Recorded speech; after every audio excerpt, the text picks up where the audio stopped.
This is Samsung's Z Fold 2. It was my smartphone of the year last year, but it's been replaced and this has just been announced. The Galaxy Z Fold 3 5G, and this is my unboxing and first impressions.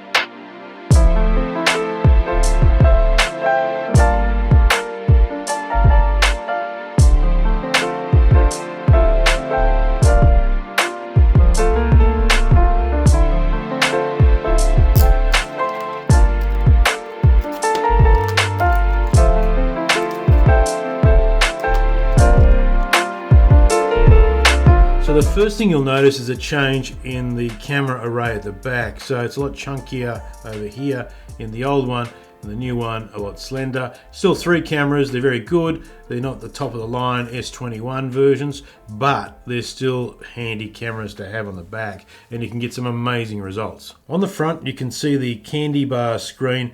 This has been upgraded. It is now 120 Hertz on the front screen, which matches what's inside on both of these phones, which is 120 Hertz on the main screen folded out. So side by side with the screens open, these phones are essentially the same size. There's some minor changes, but there's a lot under the hood. The screen here is about 30% brighter with its new eco setting, and it means that it'll go longer as well. And I just think it looks better already. There are other fundamental changes underneath to make this also work with an S Pen. I haven't got an S Pen with me right now, and you have to have the right one to make sure it works. This is the demonstration or the video they used in the launch at Unpacked. So that really is one of the things that I wanted for this particular foldable device, is a pen, because that takes it to the next level as far as using it as a productivity tool. So that's a great win from Samsung, and Samsung have been listening.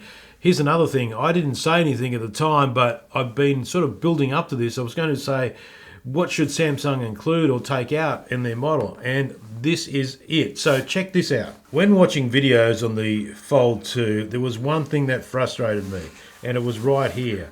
The punch hole for the front-facing camera. Now, normally you wouldn't worry about it, but it just annoyed the hell out of me. But get this, it's gone. Or has it? Side by side, opened up, and there it is. No punch hole, but there is something there. Let me show you.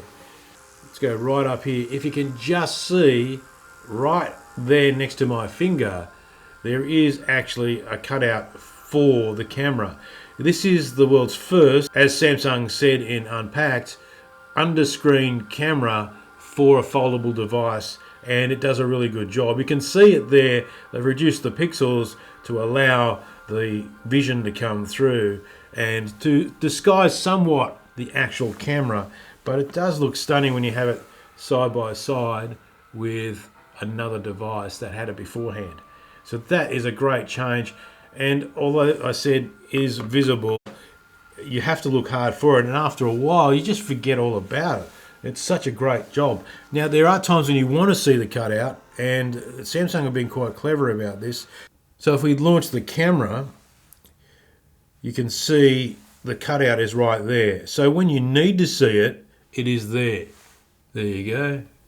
But let's flip the camera around to the back, and it's gone.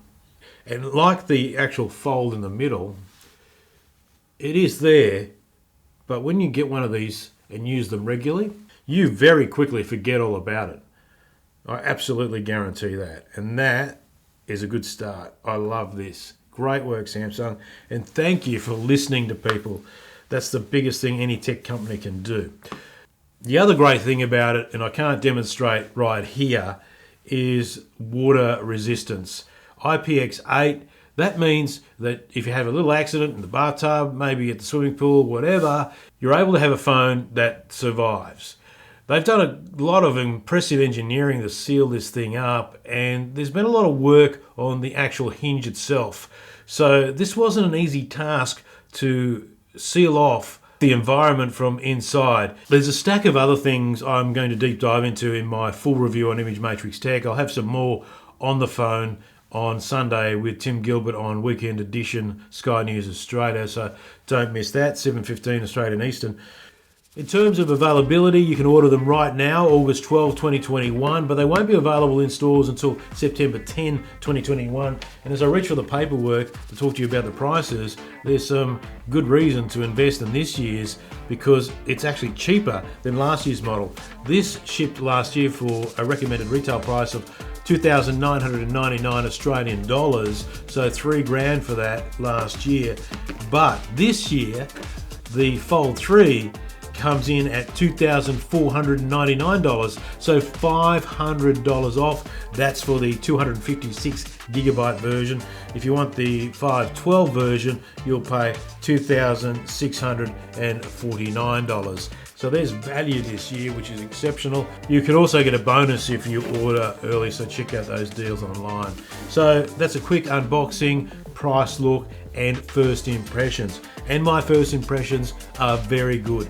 This is a great execution for Fold 3. I can't wait till we see how this phone evolves in a couple of years' time. So full review coming soon on imagematrix.tech. I can't wait to bring that to you. Also have the Flip, the Buds, all the other accessories that were announced and unpacked only last night. See you soon.